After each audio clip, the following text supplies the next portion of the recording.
The James Show Podcast. You may have heard about the lady, the jogger up in Plano who got attacked by a guy with a hammer. Did you know it was an illegal immigrant? Did you know it was an illegal immigrant that was actually in custody last year in 2024? The Biden administration let him go, didn't deport him, let him out of jail, didn't even hold him on bond. And so when we talk about, enforcing these laws and these deportations and cooperating with ICE and honoring detainers, there's real victims to this. And it's not the illegal immigrants. It's the lady that was jogging that had to go to the hospital with serious injuries. It's the lady that will never go jogging again. She will never be comfortable by herself in public again. She will have her head on a swivel for the rest of her life. So when we talk about these policies, just enforcing the damn law the way it's written, it's not because we're racist, sexist, bigot, homophobes. It's because we're tired of our moms, our wives, our sisters, and our daughters being attacked with hammers, being attacked by these guys. We're tired of them being hit and killed by drunk drivers who shouldn't be here. We're tired of them being hit and killed. What was that, Memorial Day weekend when the illegals on the jet ski killed someone down here? So I'll get you all caught up. First off, the update on the Plano jogger hammer attack from WFAA. Bob Woodruff Park is more than 700 acres of hiking and biking trails, and the people who use it. Oh, literally every day, sometimes twice a day. Will tell you they feel safe here. Worry you at all, or have you had any concerns while you're out here? Not at all. No, it's an awesome area. I'm surprised it even happens. It was an attack Thursday afternoon. Police say a man with a hammer attacked a woman jogging on the trail behind the dog park, striking her multiple times. She fought him off and multiple witnesses called 911. And she was severely injured. Plano police say she was hospitalized, but the injuries are not life-threatening.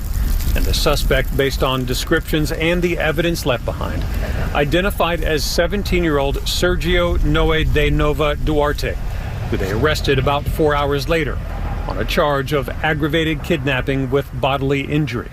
Plano police say the kidnapping charge is partly due to the fact that he had duct tape with him and attempted to use it on the victim.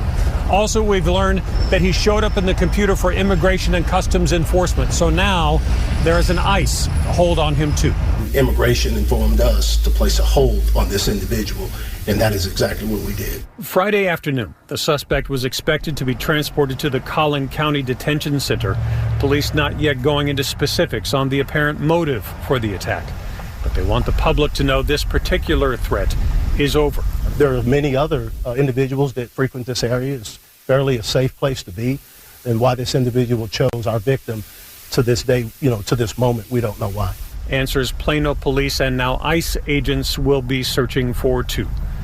In Plano, I'm Kevin Reese.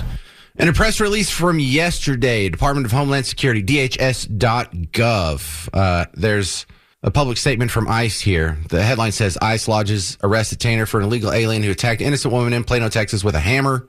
They say on November 13th, Plano police arrested and charged him with aggravated kidnapping, bodily injury.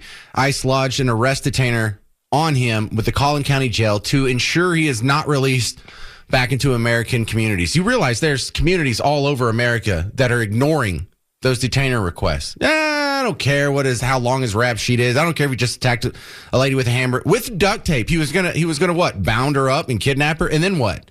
Have Bible study? They continue on the ICE release, and this was just released yesterday. The crime happened last week on November 13th. We're just now finding this out yesterday. Sergio Noe de Nova Duarte has a lengthy rap sheet, including previous arrests in 2024 for burglary and larceny. Following his arrest in 2024, ICE apprehended this criminal illegal alien, and the Biden administration released him into the country with a notice to appear before an immigration judge in 2026. So best case scenario, this guy who already had a rap sheet, who already had property crimes, violent crimes, we'll talk to you again in 2 years. Best case scenario, just go roam the streets for 2 years. You got 2 more years to commit crimes before we're even going to come looking for you. So Assistant Secretary Tricia McLaughlin in this release here, she said this criminal illegal alien should have never been loose in our communities to attack this woman jogging in the park with a hammer. Following this illegal alien's arrest in 2024, the Biden administration released this criminal illegal alien back into our communities. Under President Trump and Secretary Noam ICE lodged an arrest detainer to ensure this criminal illegal alien is never able to prey on innocent women in our country again. If you are for women's rights, if you are for protecting women, if you're for keeping women safe, you cannot be against this. You cannot support the idea of, I don't care if he's hitting people with hammers, or I don't care if he's breaking into people's houses. I don't care if he's stealing from people. I don't care if he's robbing businesses. I don't want to be looked at as a racist. You better let him go. Just walk the streets for 2 years and we'll just give you a wink and a nudge. We'll see you in 2 years, right? Right? Sergio came to the United States on a tourist visa in 2016. He was supposed to also leave by September 17th, 2016. So allowing this guy to wander around for 9 years without being deported is bad enough. But after 9 years and arrest and multiple felony charges against him, you still released him and allowed to wander around the community? What are you anti-American? Are you in favor of American citizens being attacked? Because that's what you're setting up. We may get a vote in the Senate on the Epstein files before the end of the day. If it happens before the end of the James show, I'll definitely let you know. I just opened another window on C-SPAN over here, so I'll keep an eye on that. We're currently talking about some crimes that are committed here locally by illegal immigrants, and they're not going to get the attention that some other interracial crimes would get, but that doesn't make them any less real to the people it happened to. I was just playing you the story about the jogger in Plano that got attacked with an illegal alien with a hammer. Also had some duct tape and was going to try and bound her up and kidnap her. They didn't mention that he was an illegal alien in the story, but we got the press release from ICE yesterday that spelled it out. We also found out this wreck that you heard about a few weeks ago in Fort Worth killed a mom, also an illegal. A man is behind bars tonight, charged with causing a deadly crash that killed a mother in Fort Worth. It's been 2 months since the incident on Boat Club Road, but over the weekend, police arrested Eduardo Partida in Parker County. Investigators say Partida was drunk when he crashed head-on into a family's car, killing Brittany Elliott. Her husband, Spencer, is a beloved coach at Keller High School. He was injured, along with their 12-year-old daughter. Yeah, so the narrative's tiring. The narrative's tiring that if a white person kills someone and it is a protected class, then it's in the headline. It's in the subheadline. It's in the body of the story. It's all over the place. In fact, we've got to have rallies about it. We've got to have riots about it. We've got to have protests about it. We have to have professional athletes making a T-shirt about it. Remember, hands up, don't shoot, or taking a knee, or any of that. Roles were reversed. Doesn't even get mentioned. Isn't that terrible? If this was a white supremacist country, is this how the media would treat you? If this country was, based according to the 1619 Project, that's the animating principle of this entire country. Is this how the media would behave? If this country was racist against people of color? Or is this more sound like this is a country that's racist against white people? I'm not saying it is. I'm just saying that behavior matches that description better than the narrative. And so it's with that setup that I want to walk straight into Michelle Obama. Michelle Obama did some interview, and it was going viral over the weekend, so I pulled a couple clips just to let you in on what all the fuss is. Because I don't think she's ever going to run for office. I don't think we have to see her on the campaign trail or have to see her in a court of public opinion. But the fact that she can go out and make statements like this and not get any criticism, not get any pushback, but instead get wild, thunderous applause from the people in front of her, that's a concern. And it's all just slander. First, before the race stuff, let's start with the gender stuff. The reason Kamala lost is because she's female. The reason Michelle Obama's never going to run for president is because we're just not ready for a female president. Do you think that impacts the room that we've made for a woman to be president? Well, as we saw in this past election, sadly, we ain't ready. That's why I'm like, don't even look at me about running, because you all are lying. You're not ready for a woman. You are not. So don't waste my time. We got a lot of growing up to do. And there's still, sadly, a lot of men who do not feel like they can be led by a woman, and we saw it. Yeah, that's why we voted against her, because we're all just biased against women. We just hate women. Couldn't have possibly been her policies. Couldn't have been anything wrong about her. Narcissists are completely incapable of self-criticism. I used to work with one, and he was a benevolent narcissist. He wasn't like a bad guy. It's just that, like, every show that we did or every commercial he would do or anything, he'd be like, that went well. That went really good. Like, no matter how bad it was, like, he always had a good day. It was nice hanging out with him. but I'm tired of this. You know what? I remember the entirety of the Team Red sphere loving Margaret Thatcher, not because she was or was not a woman, but do you realize what Margaret Thatcher's real legacy is when it comes to not just the UK, but world affairs? Margaret Thatcher was the one who brought Britain back from socialism. They had nationalized so many of their industries, which is the textbook definition of socialism. But Thatcher went back and she was like, okay, so British Petroleum, we're going to privatize that. British Steel, we're going to privatize that. The telecom system, we're going to privatize that. The farm system, we're going to privatize that. She just went through privatizing. It was the socialist's worst nightmare. Because not only was it someone who wasn't for socialism, it was something who did something we don't even do here. Go back and undo socialism. How much time do I spend talking about we need to undo all these social programs? They're killing us. They're drowning us. And we haven't repealed any of them. We haven't repealed Obamacare. We haven't repealed free lunches or SNAP or Section 8.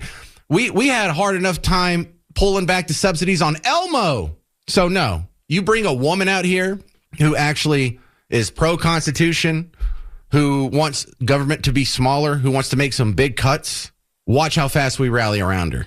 But this is the part that is going to stick with you. Michelle Obama has a message for white people. Okay, what's this one? Worry about it. Let me explain something to white people. Hang on. First off, imagine what would happen. How fast would I be fired if I did a whole segment? Hey, let me explain something to black people. It's all condescending like that. Whatever I said after that would get me fired, even if it was positive. Worry about it. Let me explain something to white people. Our hair comes out of our head naturally in a curly pattern. So when we're straightening it to follow your beauty standards, we are trapped by the straightness.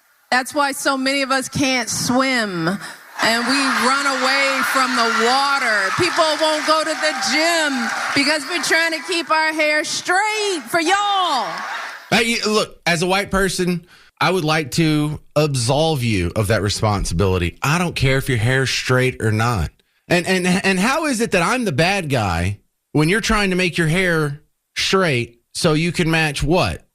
My beauty standards? First off, I thought that was cultural appropriation. I thought that if you were trying to copy something that some other race was doing, something that's not endemic to your race, I thought that was cultural appropriation, and that makes you the bad guy. Oh, no, but when you do it, I'm still the bad guy. So I'm the bad guy when I adopt cultural traits from non-white people, but I'm also the bad guy when non-white people adopt cultural traits from white people. Sounds like I just can't win, can I? She continues. It is exhausting, and it's so expensive, and it takes up so much time. Okay, well, then don't do it. You don't have to do it for me. Look, and there's a lot of ladies out there, black ladies that have natural hair. Look great. Don't do this for me. You're not going to date me anyway. You should only care what your husband thinks about your hair. What do you really care that much about what white America thinks of you? Do you really think it's going to change our opinion one whit? And then I guess that if it does though, but you understand where this like responsibility pointing goes, because we're so mean and we force them to adhere to our beauty standards, which we don't. I don't care. That's why they can't swim. That's why they don't go to the gym. Okay, so you're blaming your lack of swimming and obesity issues on me too now? And this is all linked back to hair? Damn, I didn't know I had this much power over the black community. I didn't think I did. I'm over here minding my own business. All of a sudden, I'm getting accused of screwing up people's ability to swim and stay in shape over the straightness of their hair. How illogical is this? Does any white person think that? She continues. Braids are for y'all so we can work harder and focus on the work. So why do we need an act, an act of law to tell white folks to get out of our hair? Don't tell me how to wear my hair. Don't wonder about it. Don't touch it. Just don't. All right, deal. I'm not going to touch your hair. I think I can abide by that. But do you hold any weight in that? Does white America force black women to adhere to our beauty standards? Is that why they can't swim? Is that why they don't go to the gym? Good Lord. I mean, the stretch to just blame everything on white people. I mean, Stretch Armstrong would be jealous. 800-288-9227. 800-288-9227. 9227. I guess we have to go back to the classic chant on the James Show. I'm sorry I'm white. Sorry I'm male. Sorry I'm white. Sorry I'm male. Sorry I'm white. Sorry I'm male. Sorry I'm white. I'm sorry I'm male. Why? Why am I a monster? Right before the James Show started today, the House of Representatives passed the Epstein. On this vote, the yeas are 427, the nays are 1. 2/3 being in the affirmative, the rules are suspended, the bill is passed, and without objection, the motion to reconsider is laid on the table. So we're now one step closer to getting the Epstein documents. Now, I am not wildly enthusiastic. In fact, my level of care is at a medium level. It's at a mid. I am not 10 out of 10 or 1. Like on a scale of 1 to 100, I'm about 70% interested in this.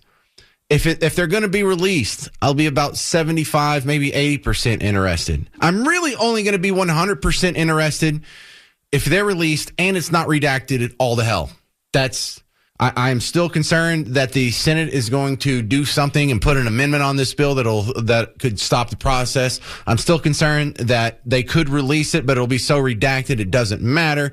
There is a concern that they're going to release some of the documents, but not everything they know, and it'll just be convenient that we'll find out 40 years from now. Oh, look, here's this. This is who Deep Throat was during Watergate. Remember that? We just figured that out like 10 years ago.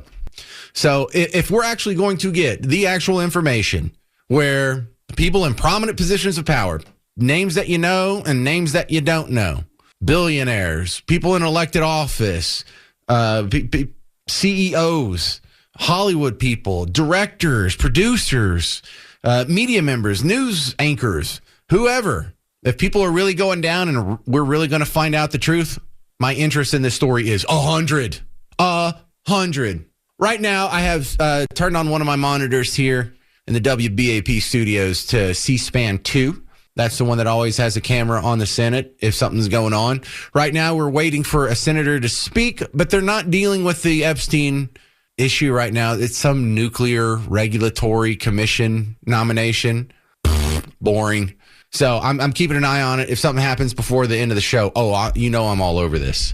I heard on the news there, did you hear Clay Higgins is the one guy, Representative Clay Higgins out of Louisiana, is the one guy that voted no on the Epstein bill.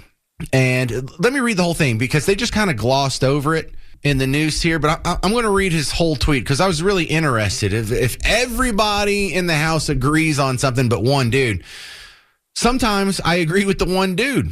I'm not sure if I am, if I'm going to this time, but come on, let's go through this. Clay Higgins says, he's a Republican, by the way. I've been a principled no on this bill from the beginning. What was so wrong with the bill 3 months ago is still wrong today. It abandons 250 years of criminal justice procedure in America as written. This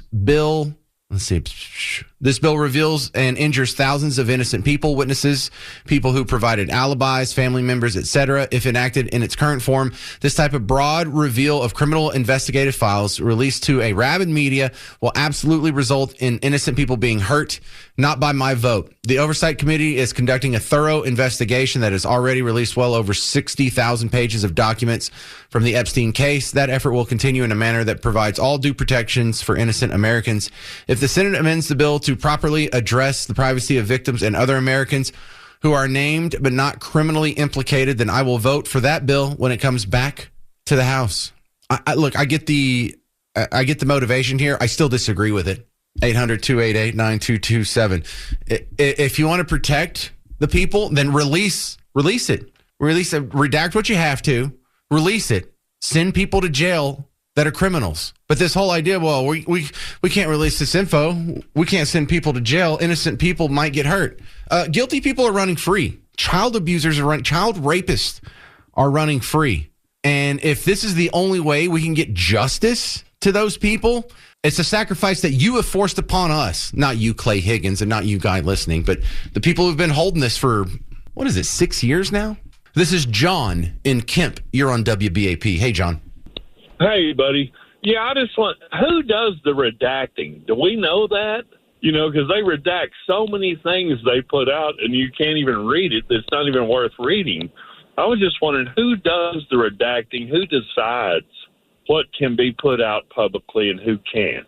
I don't know. My best guess would be somebody's lawyer, that's for sure. But I am super suspicious that some other person with a political interest doesn't go over with a Sharpie and take some extra redactions out that aren't legally required to cover someone's butt.